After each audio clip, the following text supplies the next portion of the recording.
You are Locked On Lakers, your daily Los Angeles Lakers podcast. Part of the Locked On Podcast Network, your team every day.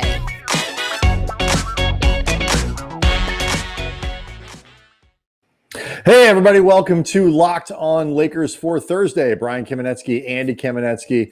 Want to let you know that today's episode is brought to you by Rock Auto. Amazing selection, reliably low prices, all the parts your car will ever need. Visit rockauto.com and tell them Locked On sent you. Andy, we barely started with the analysis of what the Lakers have done and who they brought in and how these pieces fit together. So many names, Andy, that we didn't even get to in Wednesday's show, which really the first one that we've done together since the frenzy began. So definitely want to go back and kind of talk about those things. But I believe, Andy, first, before we get even to there, LeBron James tweeting, then deleting, then tweeting, and then deleting. What is the motivation of this team this year? Yeah, LeBron has heard the people talking about the collective age of this team, and other than Anthony Davis, Kendrick Nunn, Malik Monk, and Talen Horton Tucker so far, there is nobody on this team who is younger than 32, whether you're talking about LeBron himself, Russell Westbrook, all of the different role players that they brought in through free agency. Everybody is somewhere in their 30s, some of them their upper 30s. This is a seasoned roster, Brian. Right, Andy, they're considering bringing Jared Dudley back to add a little youth to the roster. That's it. An injection of young energy in the form of Jared Dudley. He is a very online guy. I mean, if you're looking for somebody who understands the online culture, it's certainly Jared Dudley. But LeBron James tweeting out, "Keep talking about my squad, our personnel ages, the way they play. We're past our time in this league, et cetera, et cetera, et cetera." Exclamation points. "Do me one favor, please." 4 exclamation points. And I mean, please, another 4 exclamation points. Prayer hands emoji. "Keep that same narrative energy," all caps, "when it begins. That's all I ask." Hashtag thank you. And then a crown emoji. Deleted that, Brian. 6 minutes later, tweets out, "Keep talking about my squad, our personnel ages, the way he plays. He stays injured. We're past our prime in this league, et cetera, et cetera, et cetera. Do me one favor, please." 4 exclamation points. And I mean, please, all caps, 4 exclamation points, prayer hands emoji. "Keep that same narrative energy," all caps, "when it begins. That's all I ask." Hashtag thank you, crown emoji. So basically a slightly edited version, Brian. There's an extra exclamation point. Like I went over this. It's really he changed it from the way they play to the way he plays. Like, they collectively versus he, a specific guy on the team, whether himself or some of the other fellow oldies. Then he tweeted that one, deleted that one as well, Brian. So 2 tweets within 6 minutes, both of them deleted. Yeah. And there I've seen all kinds of theories as to why. I don't know. Maybe he's just, writing is hard. It's hard to fit in it's hard to really get your sentiments down in 240 characters, even let me tell you LeBron James. As, a longtime professional writer, like somebody who, this, I go into extreme over-editing mode. Like I could spend 6 hours on one sentence. I have never related more to LeBron in my life. Like this is the first time I was like, I get you, man. Like first, active billionaire athlete, among the greatest people to ever do what he ever set out to do in life. I finally found this place where you and I are simpatico, my friend, LeBron James. Just couldn't get the tone he was looking for. And so I'm sure very similar to following Russell Westbrook's wife on Instagram, we will find out the reasons LeBron deleted these tweets. But what is interesting here, Andy, is it has not taken long for the Lakers to do, as all athletes do, and LeBron in this case, putting it out there publicly, finding the slights, finding the doubters, the haters, the whatever, and using that as the fuel. And clearly, because some of these questions are legitimate, we're going to talk about how much age matters here in a second. But like they are latching on to the "you're too old," the parts won't fit together, the egos won't do it, you can't. And, ignoring, I think right now they're the prohibitive favorites in Vegas to win a title. Almost everyone thinks that if, this is going to be an excellent, excellent team and all of that stuff, they've found the stuff that they've latched onto. It took about 2 days. Yeah. I mean, what I think is interesting about this versus, say, Washed King, the hashtag LeBron was milking for a year plus, that was largely bullshit. I mean, like, nobody was saying LeBron was washed. People were talking about his age and the fact that he was coming off at the time that groin injury, the most prohibited he had had over the course of his entire career, that essentially caused him to miss, large chunks of the second half of his first year with the Lakers. But nobody was calling him washed. Like, that is a great example. But see here, what was funny about that is like the implication with Washed King on some of these things was like, he's no longer the best player on the planet. He might be the 7th best player, the 6th. And to these guys, and that's what makes them who they are. You told LeBron, like, yeah, you might be the 4th best player, the 5th. That runs in his head as Washed King. Sure, no doubt. I'm just saying, again, a lot of that whole thing was fabricated nonsense. It did not exist. He was inventing. Oh, yeah. It was completely made up in his own brain. Right. This Absolutely. was invented whole cloth. Like, maybe he saw, I think he might have seen like one hashtag on Twitter and turned it into a thing. Right. Yeah, no, you're right. But like this, though, is real. Like, this is something, even people acknowledging that the Lakers could be good. There has been a lot of questioning among media and some fans about what the hell the Lakers are actually doing this offseason, beginning with deciding to go with Russell Westbrook over Buddy Hield. And so much of this and so much of what they've done over the last couple of days has been tied to the age thing. Like, it is a really interesting conversation to have. And you look, especially if you take THT out of this, at 20, he's really dragging down the average age of this team. Like, he's doing as much work as he can there, statistically speaking. It's a bummer. He turns 21 in November. I know. Carmelo Anthony's 37. LeBron's 36. Trevor Reeves is 36. Gasol's 36. Dwight Howard's going to turn 36 before Christmas. Ellington is 33. Bazemore is 32. Westbrook is 32. It's an old team. It just is. And the question becomes, how much does that matter? It's not universally old. Kendrick Nunn is 26, I think he is going to be, and Malik Monk is 24, and we mentioned THT, but the vast majority of the guys, and Anthony Davis is still in his prime. That's worth pointing out. He is still in his 20s, still in his prime. He's fragile. I worry about AD. Sure, I'm just talking about where dudes are chronologically. Like, he is literally not old yet. No, he may be a fragile 20-something, but he is nonetheless a 20-something. Right. But the question of how much this matters is significant, because LeBron is old by basketball standards.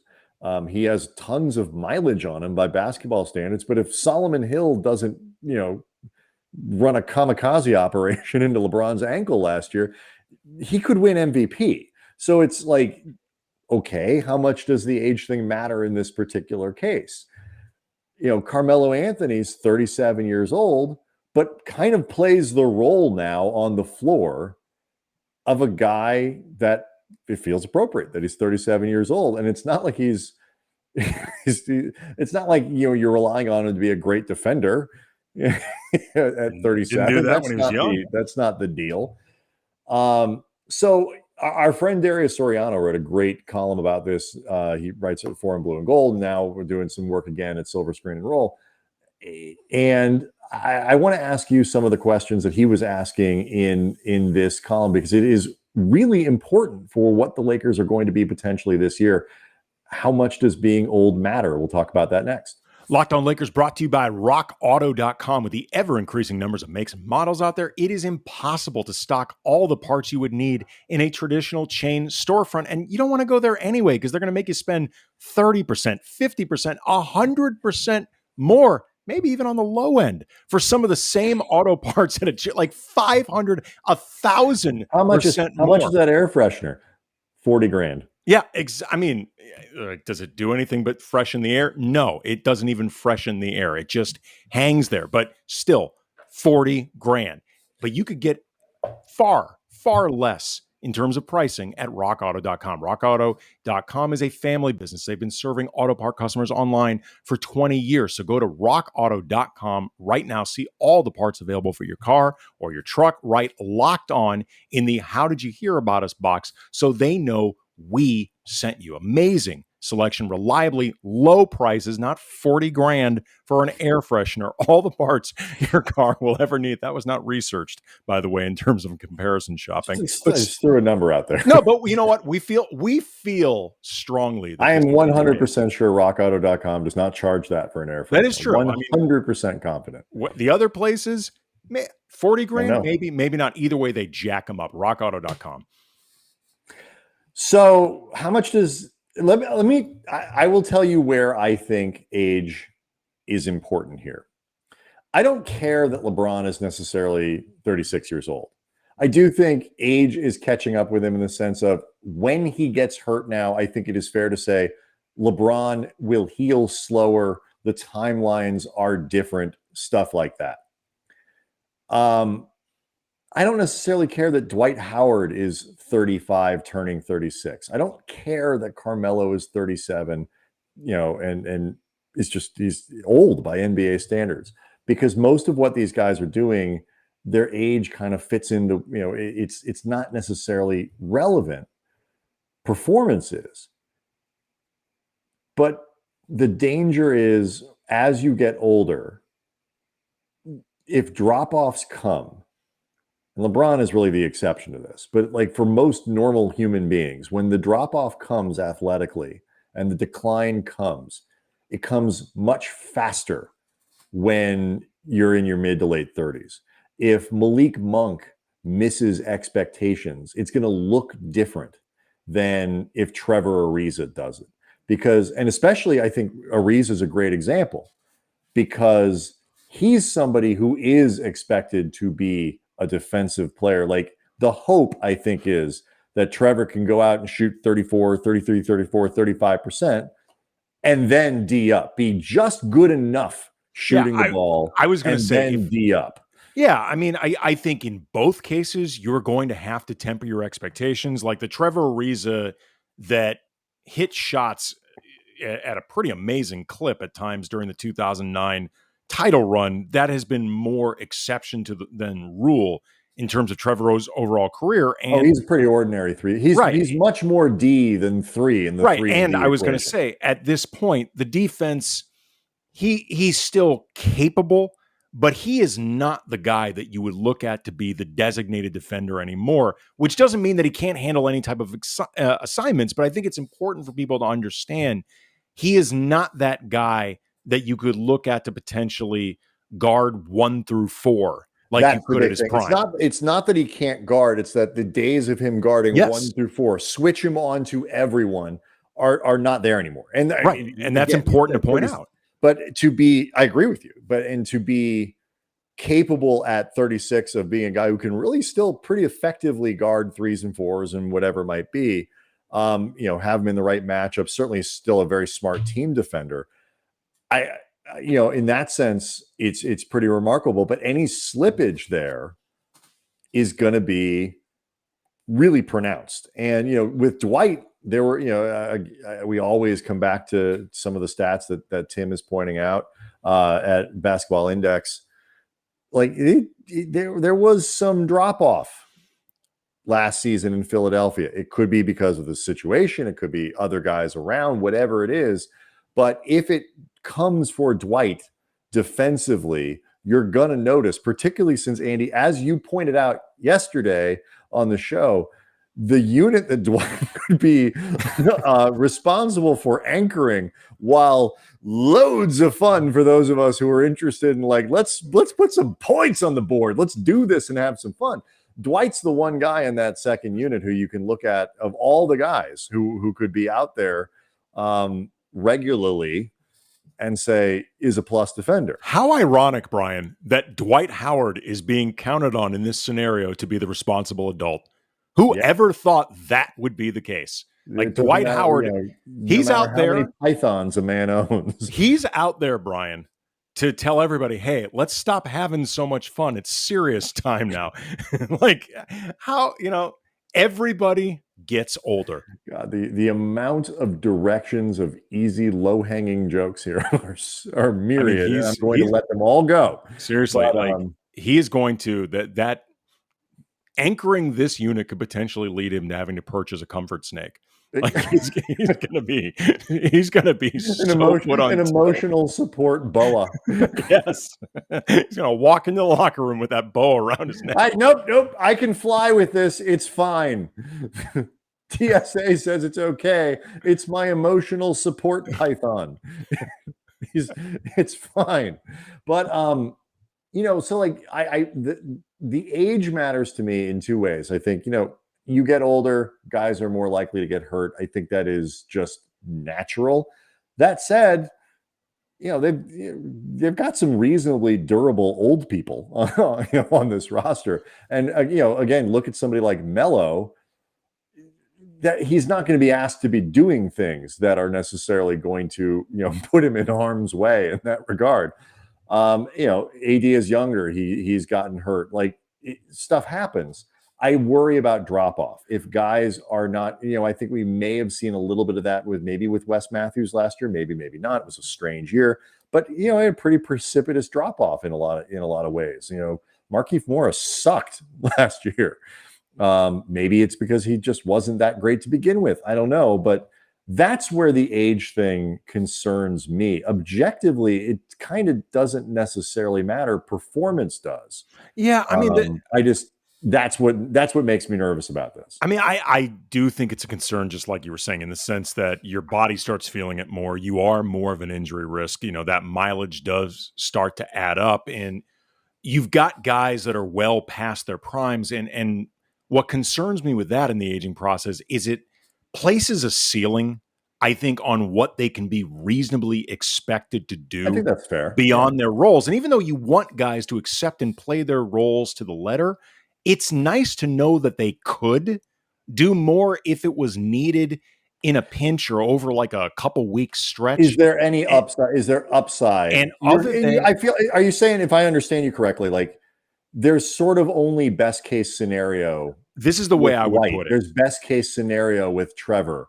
Yeah, the way I would put it is, the way I would put it is, with a possible exception of Kent Bazemore, in terms of the oldies. In terms of the oldies on this roster, there's nobody that I really look at and say, okay, there's an expansion possibility in terms of what we would expect from this guy. Like he shows up and it turns out he could do a little bit more than what we've seen over the last couple years. And that, to me, Brian, is actually compounded by the fact that other than Anthony Davis, in terms of the younger guys, I don't know if necessarily the expansion possibility is there either, or at least if nothing else, you don't have any of these younger guys who are really truly established. Like THT has only had one season as a rotation player. Like Kendrick Nunn is pretty well seasoned in terms of seeing some stuff for a guy of his relative inexperience, but he still wasn't able to carve out a true consistent niche in Miami. He was in and out of that rotation at times. Malik Monk has been he's been a disappointment. At some point we'll talk about Monk, because while I have zero issue with the signing. No. None at all. I think it's for take whatever it is, 1.7. Absolutely. Why not? I am slightly confused, and perhaps people out there can explain it to me, but I am a little confused as to why Lakers fans got so excited by it. Well, because he's coming off a really good season. He's a scorer. He's coming off a really good season. He shot 40% from behind the arc. From three. I get it, but like the rest of it, if you kind of look through what he did and the production, it was better for him. Okay. But it was all over the goddamn Yeah, but place. Brian, look, let's be honest. It's easy to get excited about somebody you haven't seen. How many of these people do you think have seen Malik Monk over 4 years in Charlotte? I imagine the average Laker fan has seen maybe a combined 27 minutes of him on the court, unless it was against the Lakers. Yeah, they play the Lakers twice a year. How much of it is it's tremendous name? It's a good name. It is. I mean, of all the people that they've signed, it is more fun to say Malik Monk than almost than anybody else I can think sounds of. like he was a sideman with Miles Davis. Like, oh my God. Fantastic. Well, Thelonious' cousin. I mean, for that matter, Kendrick Nunn is a really good name. It's another too. fun name. Like they've done well in that. But like other way. than, you understand what I'm saying? But there's upside there. That, you can imagine him doing more. You can imagine THT doing more. You can imagine Kendrick. And I think with THT and Nunn, there is a reasonable expectation of a leap of sorts. And, certainly in the case of THT, the Lakers are quite literally betting on this, but it needs to happen. Mm-hmm. So I think when you combine that element with the older guys on the team, it's not to say that this roster can't be good, because I think they really can. Roster's already good. I mean, all we're talking about here, and this is the absolute ceiling. Right. I feel like this is a disclaimer that we need to run in a crawl throughout, on every podcast that we do for the rest of the year. Everything you guys see on the YouTube channel, which, by the way, people continue to subscribe to. And thank you so much for doing that. Thank you. Keep getting it out there. And we will keep trying to get you guys, make that channel worth your while by, putting up as much, quick responses to news and all that stuff. But it's this, I feel like this is going to need to be something that we put on, at the bottom of the screen or have something in the intro. We're talking about the difference between winning a title and not winning a title. It is not, are the Lakers going to be good? Is this going to blow up and all that? I think they were going to be excellent. I thought they were going to be excellent before the Westbrook trade. They're still going to be excellent after it. Just weird. I thought they were going to be excellent before they made some of these signings. I think they're going to be excellent after. The Caruso thing hurt. These other things help. But the fit together is TBD. But you have LeBron James, Anthony Davis, and Russell Westbrook, and if those guys are healthy, you're going to have a really good team. This is all a matter of, are they good enough to win a title? What could work to make this new roster that they've put together as good as possible? What are the things that could hold it back? And I am much more concerned about fit and rotations and the lack of available two-way guys. There's a lot of either or on this roster and not a lot of both. In the way that KCP was I think the hope guy. I think the hope from their perspective is Frank Vogel has established you can put anybody on his court and he can make the defense work. And especially when you take a look at that stretch where they didn't have LeBron or AD on a regular basis, sometimes literally neither one of them, the defense maintained. A guy like Dennis Schroeder was never known for his defense until he started playing for this team this year. Rajon Rondo went from being known as a defensive black hole, like the inverse of a guy that's always shooting, to somebody who was able to, in the playoffs, offer credible defense. Like I think at this point, the thought process is the offense just wasn't happening as easily as it needed to. Frank Vogel can figure all this out. I think this is going to be a real test of that theory, because they're all and then to what degree can better offense offset the defense. But it's worth pointing out pressure on your defense. Pointing out that in between Caruso, who is now functionally part of the Westbrook trade, because he was kind of let go as a result of that, and some of the other things that they've done and not wanting to spend the money on it. In Caruso and KCP and Kuzma, you've lost three of your best defenders, and two of your three, if you want to say that Caruso's offense doesn't support him in this category, fine. I don't want to have this debate right now anyway. Two of your three best two-way guys who could be on the offense, who would provide something offensively and provide something defensively. All right, a couple more things that have happened. We'll see if we get time. The interesting wrinkle in a story about Caruso that included Marc Gasol that Ramona Shelburne was talking about, that we'll maybe get to that. But I want to ask you a little bit more about some of these day one guys and how you think this whole thing fits together, Andy, because we didn't get a chance to talk about it because somebody had to go on a vacation. Yeah. I'm not saying who. Andy, you're on a vacation. What the hell are you talking I'm not about? anymore. I am back, and I still did the podcast while you were off the grid. Like I was off the grid, plugged, unplugged, just relaxing. Again, there was a lot planned beyond my control, and anybody in a relationship knows you can be told it's okay not to go. It's not okay not to go. Okay not to go. I proved myself. by going to part of this thing and enjoyed myself. So there you have it. All right, we'll do all that next.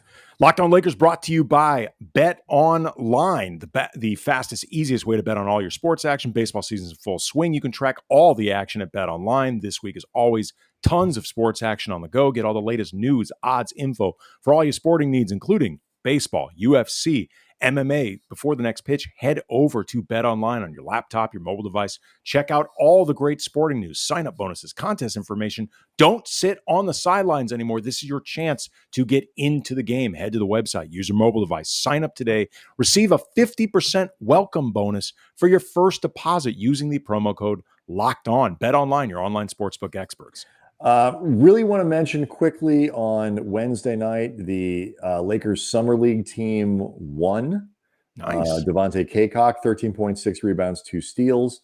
I mentioned this not, Andy, to provide any analysis, but just to let people know that might be all we ever mention about Lakers Summer League. How did that the white kid that's now the new Caruso do? Mac McClung? Yeah. I happen to be looking at a tweet. He had 11 points, 2 rebounds, 2 assists, and 2 steals. I saw highlights of him. He looks like a child. Yeah.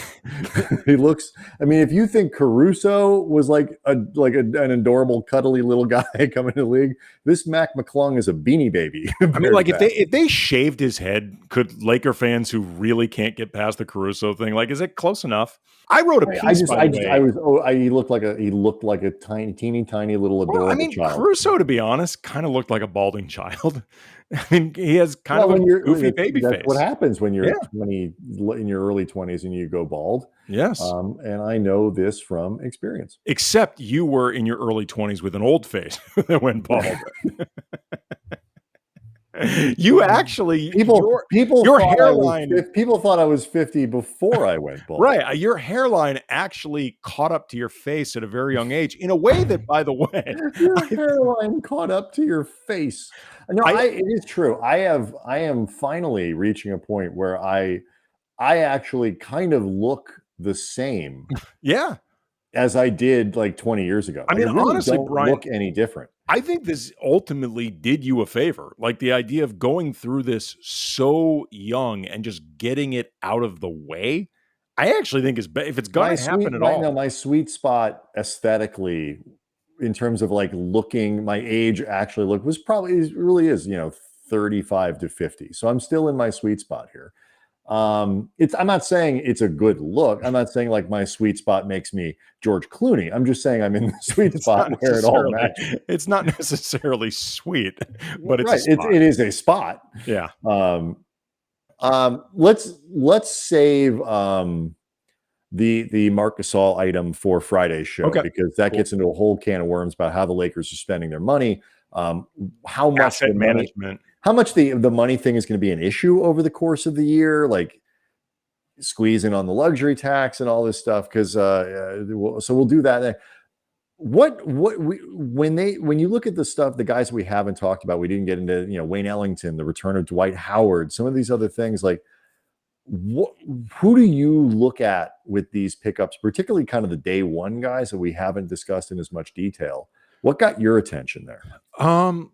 I alluded to it a little bit earlier, but I think Bazemore, just in the sense that he's the veteran that I think can actually offer the most beyond just you have a very specific role where you do one or two things.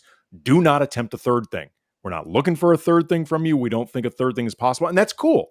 That's fine. Like Wayne Ellington can do one thing, but he can shoot the hell out of the ball. Like that is the one thing he can do, but he does it really well. Like we said earlier, you are hoping that Trevor Ariza can hit threes at a reasonable clip and go play defense, right? Go defend threes and fours fairly well. Those are the two things you would ask from him. He's not going to be slashing, I think, much anymore. He's not going to be looking to do much playmaking. Like one or two things. Dwight Howard, you were hoping can be the back line of a defense and still serve as a vertical threat. That is literally. I actually think, and it's funny, like we talked about the guys who make the most sense, sort of have the easiest roles, the easiest things to picture, and how Dwight Howard, backup center, second unit, some with Westbrook, working a lot with Nunn, finish above the rim, play defense makes sense. Kendrick Nunn's role behind Westbrook makes a lot of sense. it's not inconceivable the two of those guys could play together sometimes, whatever. But like that, it's all these other guys. And I think Bazemore, Andy, is fascinating because I think to some degree, part of the reason they might have been comfortable letting Caruso go, even at what was reported now to be even a steeper hometown discount than originally thought. It wasn't just Caruso was willing to stay for less. It was Caruso was willing to stay for significantly less than what he ended up getting in Chicago. I think part of the reason they were comfortable with that from a basketball standpoint, or at least comfortable enough, is because they look at Bazemore and they think reasonably so that he's a plus defender. I don't think as plus, but still plus. And we can do for him what we did for Kentavious Caldwell-Pope, who was a guy who had some promise, done some things in the league, but was inconsistent and all over the map. By what you just said, Andy, refining his role to do only the things that he's good at and avoiding the things that he's bad at. And if that's the case, if they can get another 41% shooting season out of Bazemore, that is no guarantee. That is not necessarily his career norm.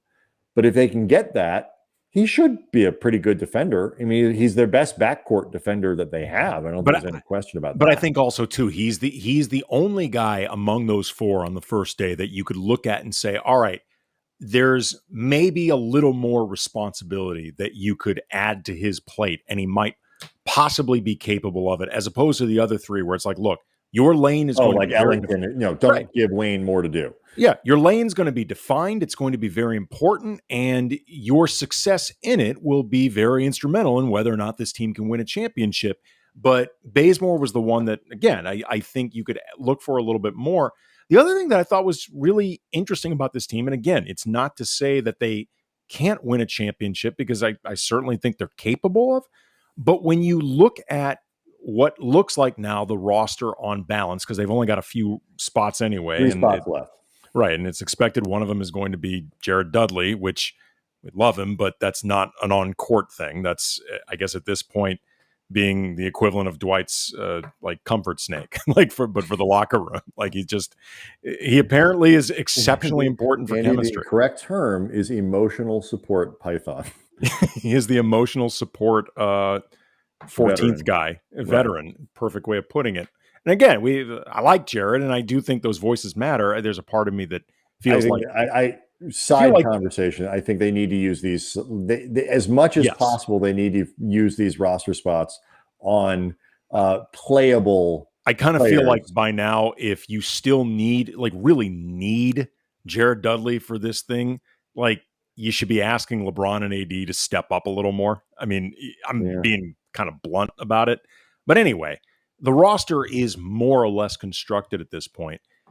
Beyond LeBron and AD, there's not a lot of recently or even career length proven in the playoffs on this team, which I actually think it's interesting. Russ, his recent playoff runs have not been particularly good. And if you look at them on the whole, there's been some success, but they've been kind of erratic, even though there's always going to be some positives. He always plays really hard. Marc Gasol has not been particularly good in the last 2 playoff runs. Maybe you can give Dwight, a benefit of the doubt because of the overall body of work. And he certainly did what was needed in 2020, but he wasn't a factor in certain series at all. And he was a flat out liability with Philly. Kent Bazemore hasn't been in the playoffs in, I think, 4 or 5 seasons. Ariza looked okay with Miami. The play-in game last year. Wayne Ellington has barely been in the playoffs. Kendrick Nunn was in and out with Miami. I just want to finish. Malik Monk, never been before. THT has only played 6 playoff games. When they won the title in 2020, there were definitely some question mark guys as well. Like Kuz had never been before. Caruso had never been. I think KCP had been one time. But you could at least point to Danny Green as somebody and say, all right, that guy is rock solid in the playoffs. Rajon Rondo, everybody talked about playoff Rondo. He ultimately was. So it's just, that is something that I also think is interesting about a roster, that is as old as it is, you'd right. figure they'd have more. Right. I understand what you're saying there. Yeah, Melo has not been a playoff factor, by the way, in a while, like a consistent playoff factor. Everybody's been there. I mean, he's not a guy who's going to freak out or something like that. And I sometimes I think some of that stuff can be a little bit, there's guys with playoff experience and it's all bad. I mean, look, the Phoenix Suns demonstrated that sometimes this stuff doesn't mean shit. Yeah. All right. So it's like, and that, I hadn't thought about that one, to be honest, when you start peeling this stuff back. I mean, there's a lot to peel back with this team. Again, they can be good. They're going to be excellent, but how they stitch this thing together. I mean, and I'll finish with this and then we'll go. The Bazemore thing is almost what we were talking about before, is almost a microcosm. Like if you can tailor their role to just the things that they do well and avoid the things that they don't. Except they have to do that now with like 4 or 5 or 6 guys to make them contributors. And the skill sets are much more narrow. And the sort of the negative things that you're trying to protect against are much broader. It is extremely important that their big 3 work together extremely well. And it's also, I'll tell you what, maybe we'll talk about this tomorrow too. It's really important they stay healthy because, continuity, I think, is a different thing now than it was 5 years ago, 10 years ago, certainly 15 years ago in the NBA, but it's still something. And they're going to need every game to be able to work with these different rotations, try stuff and whatever. Can't have a repeat of this year where ultimately you're not seeing how the different combinations work together. So oh my God, I'm so excited. This is going to be so much fun. Yes, it will be. Every night it's going to be a different laboratory about stuff. And the amount of anger that people are going to have that whenever they lose a game, that Frank Vogel screwed that up by not playing one of the 7 people that could theoretically have been playing in that. It's going to be so much fun. And I am really excited. We'll talk a little bit of money tomorrow and some of the decisions that they're making. We'll get some guests on over the next couple of weeks. We will not be talking about Summer League. We're just not doing that. You're in the wrong podcast. That relevant for this team? Nope. It is not for the 16th and 17th players. Maybe. Nope. Not doing it. But anyway, so much more that we're going to get to. Really excited to do it. Subscribe to Locked On Lakers on YouTube. Talk to everybody tomorrow.